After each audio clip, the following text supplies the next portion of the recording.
Hi, it's Nahani Rouse, here with Can We Talk? Before we start our show, we have a podcast to recommend. The 5 Books podcast, created with collaborative support from the Jewish Book Council, celebrates the role of books in our lives.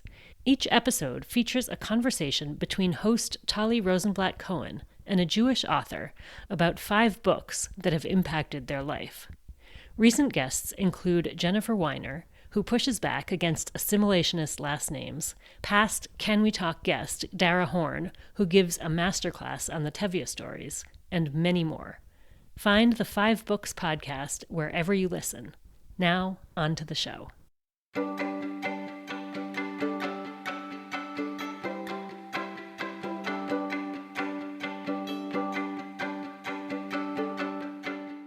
Welcome back to Can We Talk, the podcast of the Jewish Women's Archive, where gender, history, and Jewish culture meet.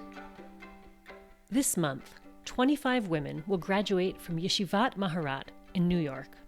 It's the first Orthodox yeshiva in North America to ordain women. Maharat is a Hebrew acronym for Leader of Jewish Law, Spirituality, and Torah. Yeshivat Maharat opened 16 years ago, and this year's class of newly minted rabbis will join prior cohorts to put the number of Maharat graduates over 100. But what happens next for them? Female Orthodox rabbis have made inroads in some Orthodox communities, but mainstream Orthodoxy still doesn't recognize their validity, and senior pulpit positions are extremely hard to find. To some extent, this echoes the history of female rabbis in other denominations. In 1972, when Sally Prezand was ordained by the Reform movement as the first female rabbi in America, she got a job as an assistant rabbi, but was passed over for promotion when the senior rabbi left 7 years later. When she applied for other jobs, she was turned down because of her gender. It took her another decade to get a senior pulpit position. Women are still underrepresented in senior positions in the Reform and Conservative movements, and to this day, there are pay disparities in every Jewish denomination. Change is incremental, and progress always happens in stages. But in the Orthodox movement, there are some unique challenges. In Orthodox Jewish practice, there are some rituals women cannot perform, and women don't count in an Orthodox minyan, the quorum of 10 men necessary for most public prayer. In other denominations, when women were taking on senior rabbinic roles, they could do ritual by ritual the exact same things that their male counterparts were doing because they were egalitarian. And so when we're talking about an Orthodox shul hiring a woman, you're saying our rabbi used to count towards our minyan, and now we're going to hire a spiritual leader who can't. Are we willing to absorb that loss? Our rabbi used to daven ne'ilah, and it was so moving and beautiful. Now we're going to hire someone who can't. Are we willing to make that change? Rabbanit Leah Sarna is the spiritual leader of Sharei Orah in the Philadelphia area. It's hard to sell on people like, well, you're exchanging that, but what you're getting in turn is da-da-da-da.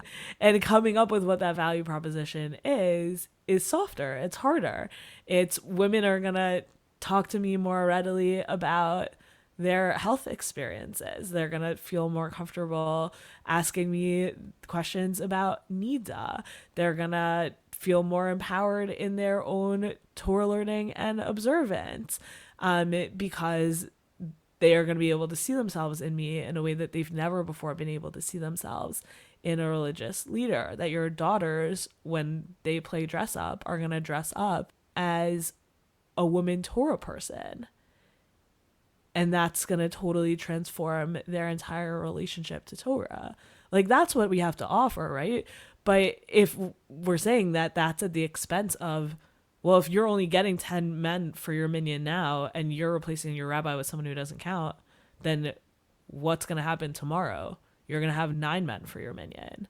Can you handle that? It's not just about the 10th man, or even about having a rabbi who can't perform certain ritual functions. The bigger question is whether Orthodox communities are willing to be led by women when mainstream Orthodoxy doesn't recognize the legitimacy of women rabbis. This time on Can We Talk, we're looking at the status of the so-called stained glass ceiling for Orthodox women rabbis.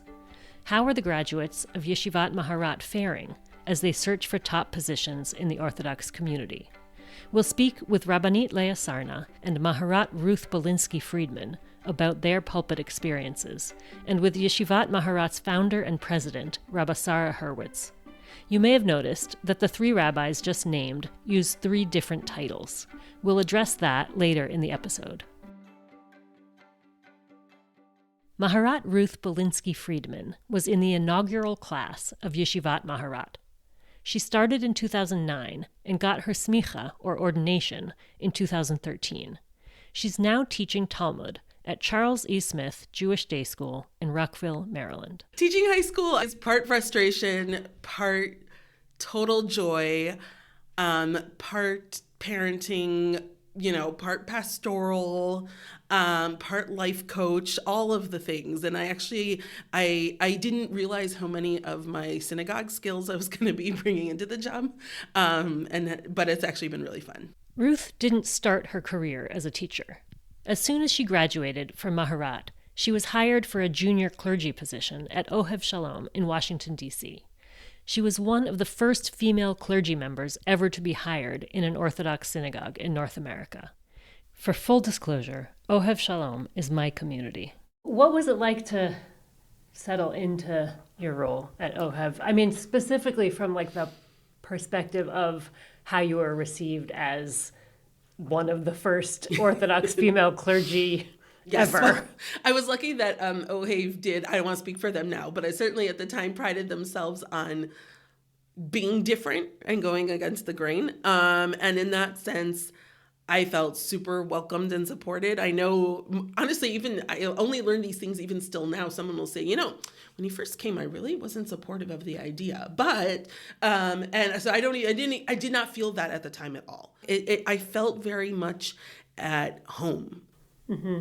And then just a few years later, in 2017, the Orthodox Union, which is the standard bearer for the mainstream Orthodox community, issued a statement basically really flat out prohibiting affiliated synagogues from having female clergy members. Yeah. So how did you weather that?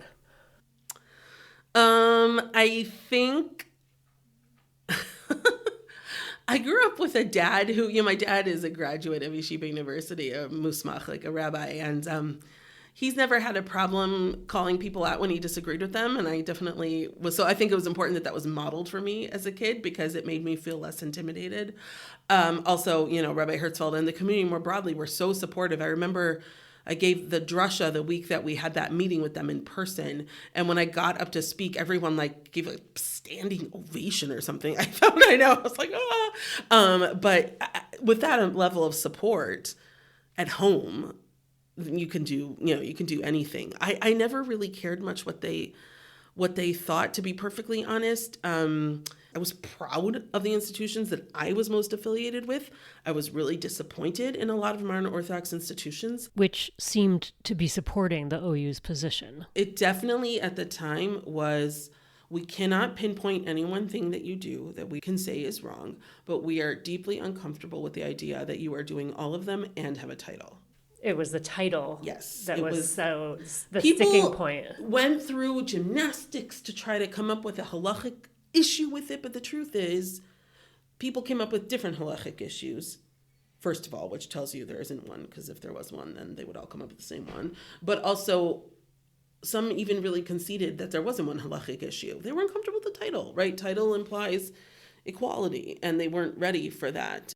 In the end, the OU did not penalize the few synagogues that had already hired a Maharat graduate. Ruth speculates that once the Me Too movement started a few months later, appetites for cracking down on women's leadership decreased. Then the COVID pandemic struck. During that time, Ohev Shalom's senior rabbi left. Maharat Ruth became the community's sole spiritual leader, but it wasn't clear who would ultimately replace the senior rabbi. What was that like for you? I mean, did you want that position? Did you want to be considered for that position? It's such a good question. I don't think it's saying anything radical to say that this was like a tough time in the shul in general. The shul ended up becoming a place that represented a way for a lot of people to take out our own fears and, whatever. We all know what going through COVID was like. It was a hard time. And so then, as soon as Rabbi Herzfeld announced, some people reached out to me and said, I hope that they choose you, to be the senior. A lot of people sort of, I think, had the reaction of, well, where's our next male rabbi? And I was like, hi, like I've worked here for a long time. This is kind of the natural transition. In any other setting would be, if I was a man, the natural transition, of course, is that the assistant and associate would transition into that role. I thought about trying to fight for it. At the same time, I think I felt like so overwhelmed and exhausted by it all. I am not a pioneer in the sense of like, I'm not going to fight for my right to like be there. If someone wants me there, great. I'd love to work together, but I'm not the type of person who gets up and says, here's why you need me. Like, I don't have the internal constitution for that like many people do. And so ultimately at the end of the day, I decided, I think maybe what's best for everyone is to part ways and, for everyone to get a fresh start. Before the search for a new senior rabbi began, the community was surveyed. The results showed that a majority of synagogue members wanted both male and female clergy on staff. But the shul could only afford to hire one person, and the survey also showed that when it came to senior clergy, more people were comfortable with a man in that role, so only male candidates were interviewed. Maharat Ruth stayed on until 2023, a decade after she began. I asked her if she'd ever try for another pulpit position. She said for now, she's happy teaching high school.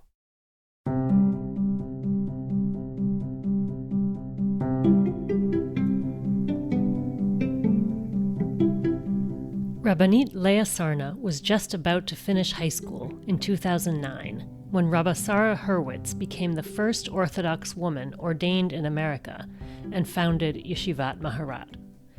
Leah was aware of both the excitement and fierce opposition surrounding those milestones. She begins her interview with Jen Richler by talking about how, as a teenager, she was very active in her Orthodox synagogue in the Boston area, and sometimes wished she could be in charge. There was a moment I was leading youth groups, and a kid said something to me that was really concerning about their home life. So I brought it to the rabbi, and he said, "Thank you so much for telling me. You're never going to hear about this again."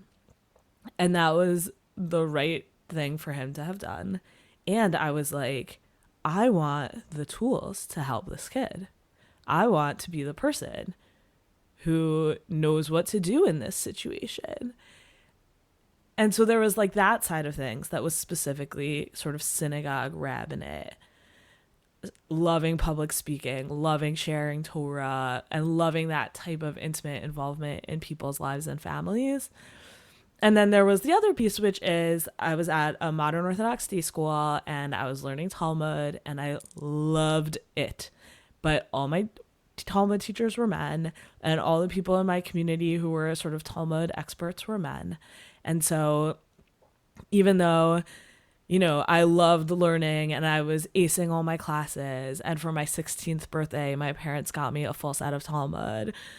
And they were so encouraging and amazing. There wasn't any path. I wrote my senior thesis in high school about whether Orthodox women would ever become rabbis. And I concluded that maybe it would happen, but that it would be really, really hard. This is 2008, 2009. In New York, Sara Hurwitz gets ordained in the spring of 2009. And that was this crazy moment where I was like, oh, this just happened and everyone hates it. And my community that I want to serve, that I love so very much, and my love for this community is what motivates my desire to serve, is not interested in the type of service that women would provide. Despite her awareness that many in her community were not yet ready for women's leadership, Leah enrolled in Yeshivat Maharat after college. By the time she was ordained in 2018, she had a junior clergy position lined up at Anshe Shalom B'nai Israel in Chicago. That was right around the time the Orthodox Union issued their statement against women rabbis. And so that was like a whole song and dance politics. Do we care? It seemed like people did care in the shul. We believe in the Orthodox Union. We want to be members of the Orthodox Union. So what does it mean to hire a woman who's a Maharat graduate and still be compliant with this statement? And so we created a job title called the Director of Religious Engagement. And if you said, what does that mean? The answer is like, it means whatever we make it mean. The OU's statement had laid out a list of things women were not allowed to do, such as officiating at life cycle events, regularly giving sermons and halachic guidance, leading services, and serving as a synagogue's primary spiritual mentor. And so we sort of tried to figure out how to create a rule that minimized violations of that list. And as we kind of gelled into it, we sort of, it kind of became less of a thing. Like we started to, once I started in the position and everyone got comfortable, we started making decisions based on what made the most sense for the shul, which is the right way to make these kinds of decisions. Leah served in her role in Chicago for 2 years. Then her husband got a job offer in Philadelphia. They moved and became active in a small lay-led synagogue called Sharei Ora in the suburb of Balakinwood. Leah was on the ritual committee and the education committee and planted seeds about the community hiring her someday. Elsewhere in Philadelphia, another Maharat graduate, Rabbanit Leah Sarna, had started her own synagogue. But Leah's lay-led congregation had never had a rabbi before. They were not affiliated with the Orthodox Union. One major barrier was financial. They met in people's homes and had almost no annual budget. But there were other considerations, too. There was a lot of institutional anxiety about how do we fit into the ecosystem of our neighborhood? What will it mean? Our kids are in the Orthodox day school. Will the Orthodox day school still think of our kids as Orthodox? When there are celebrations at our synagogue, if there's a bar mitzvah, will the school leadership feel comfortable coming to celebrate? Things like that. I would say a lot of credit on that front, though, goes to Rabbanit Leah Sarna, who had already opened up shop downtown and sort of normalized the idea that there's such a thing as a woman-led Orthodox synagogue in Philadelphia. And people had even been at her synagogue and said, oh yeah, this feels normal. Because a big hurdle is just this aesthetic feeling of I belong to an Orthodox synagogue. Is it going to feel like an Orthodox synagogue? And so when you've seen it, you're like, oh yeah, this is the same aesthetic that I'm used to. Sharei Ora did eventually hire Leah to serve as their part-time spiritual leader. She was formally installed this winter. In her conversation with Jen, Leah said there has been hardly any fallout. We didn't lose a single member family. We've grown. Our membership has grown since we moved into a beautiful new space. And the other local rabbis have been willing to work with me when that is what is needed.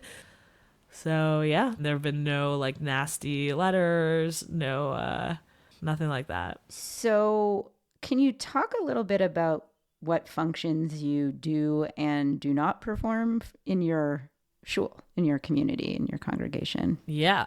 So the main things that I don't do, I sit in the women's section. I don't count for the minyan, and I don't lead services, and I don't read Torah. But I think something that's really important to point out is that in most Orthodox shuls, male rabbis, they're counting for the minyan, but otherwise they're not doing that stuff either.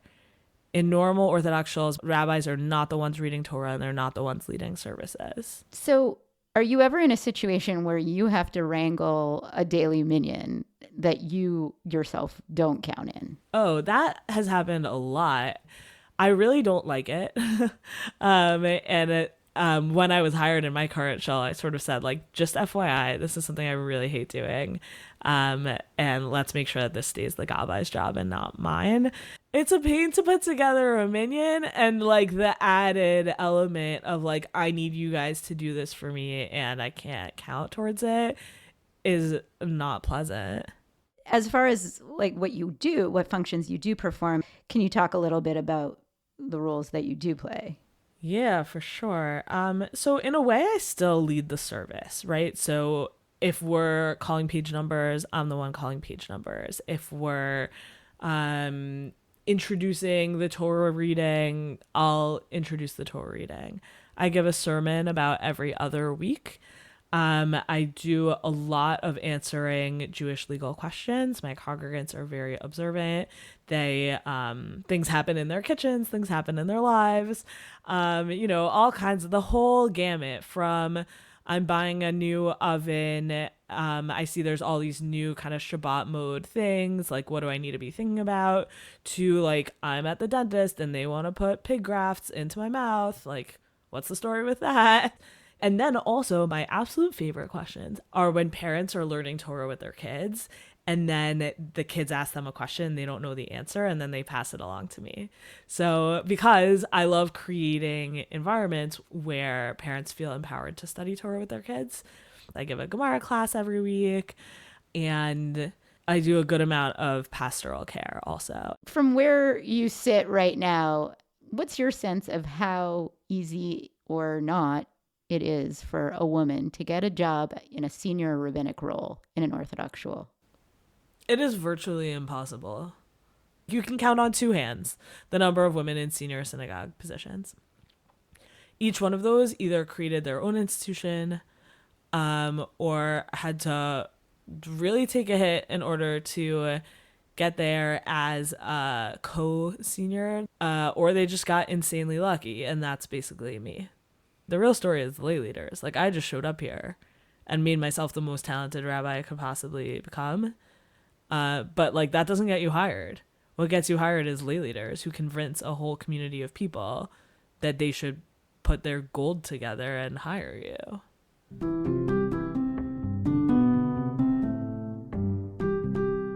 Today, 10 graduates of Yeshivat Maharat are working as Orthodox rabbis in synagogues in America. Half of them are in senior positions. A few women lead Orthodox synagogues elsewhere in the world. Rabba Sara Hurwitz is the founder and president of Yeshivat Maharat. We've interviewed her before.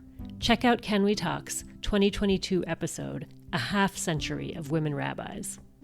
Rabba Sara and I spoke again recently about Maharat's upcoming graduation and the successes and challenges her graduates are facing.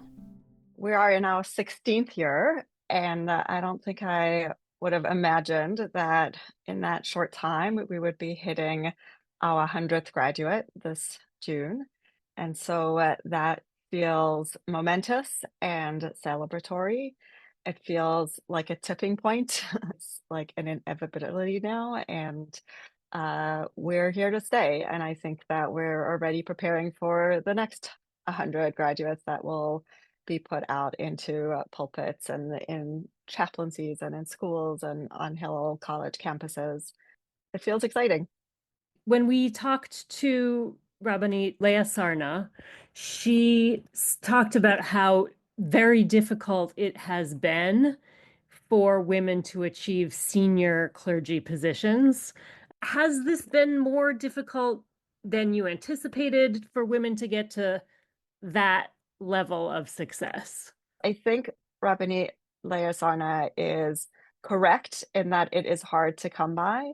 But I am a little bit optimistic because I'm playing the long game here, and I see how much has changed in 16 years, which is actually a very short amount of time.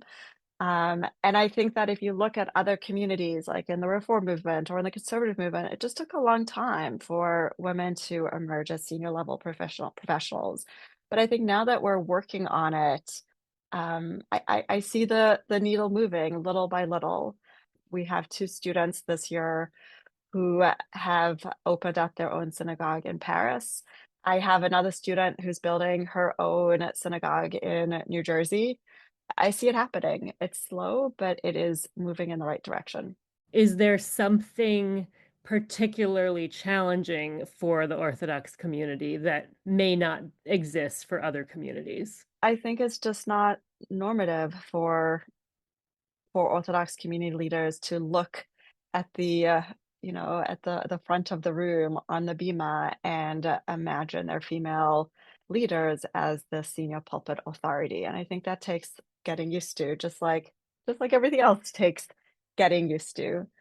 The other limitations is that we exist in synagogues with the mechitza, and the mechitza does impose challenges. The mechitza, the physical barrier between men and women, varies in Orthodox sanctuaries.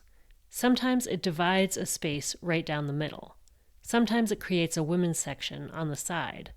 Sometimes there's a separate women's balcony. Some synagogue structure does have implications for female leadership. Like if it's a balcony synagogue, upstairs, downstairs, it's challenging for a woman to feel like the authority of the space.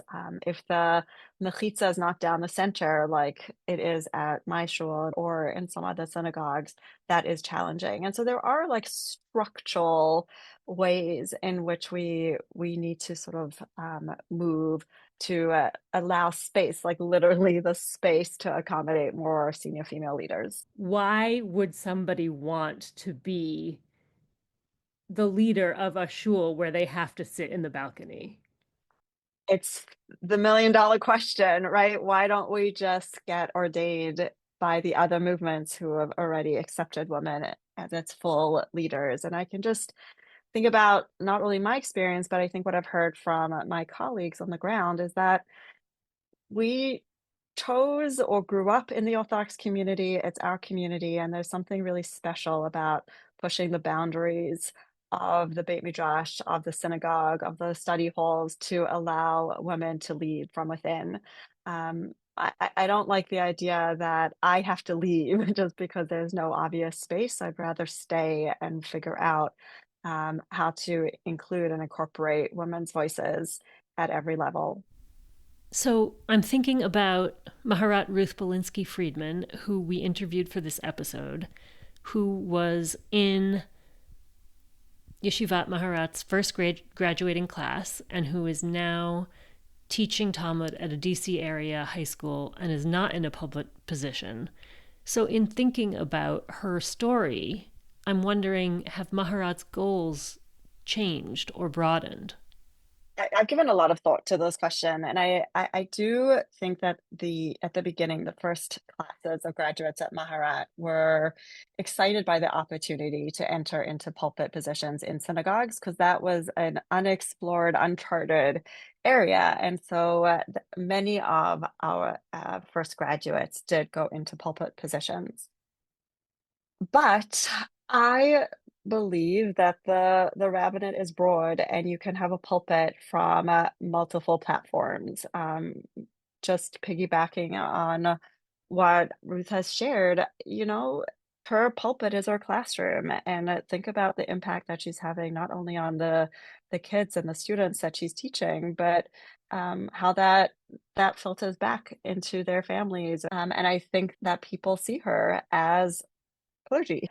I think it's a mistake to limit the notion of rabbinic impact to a synagogue pulpit.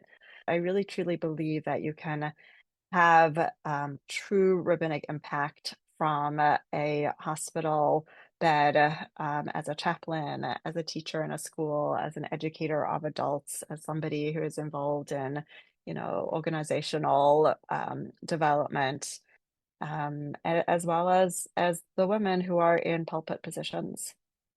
So returning to the issue of senior clergy positions, what do you think right now is the biggest barrier to more women achieving those positions?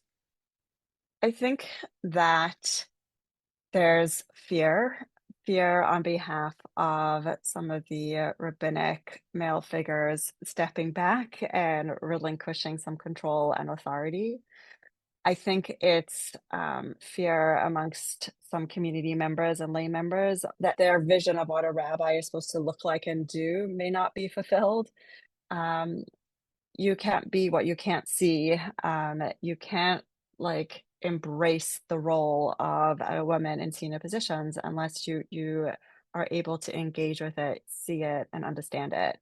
And so I think the more women we can get out as leaders of communities and see the benefits and the flourishing of those communities, the easier it will be to eventually place more women into senior positions.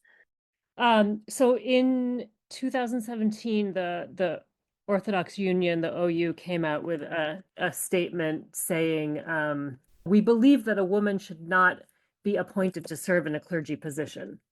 That was 2017. What is Maharat's relationship with the OU now? I have not had a direct conversation with the OU. I think what I know to be true is that the rabbis on the ground, male rabbis in OU synagogues, continue to see the importance of having Orthodox colleagues and Orthodox women in rabbinic clergy positions. And so I don't know, it could just be that they were wrong. So right now, Maharat graduates are picking their own title, essentially. Is that correct?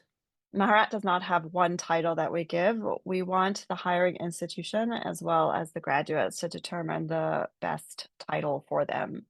And the reason we do that is because there might be a woman, a graduate who is a great match with a particular synagogue, but that synagogue is not yet comfortable with, a RB sounding title. And so it gives them an opportunity to negotiate a different title. And then there might be another job that the word rabbi is the only option that makes sense to be hired in like that chaplain position or Hillel setting. And so we really, although on one hand it's not ideal, we didn't want that to be the excuse or the reason why people were looking at our graduates as the full human beings and the full rabbis that they are. And so we're just trying to remove as many barriers as possible. Mm-hmm. And what makes it not ideal?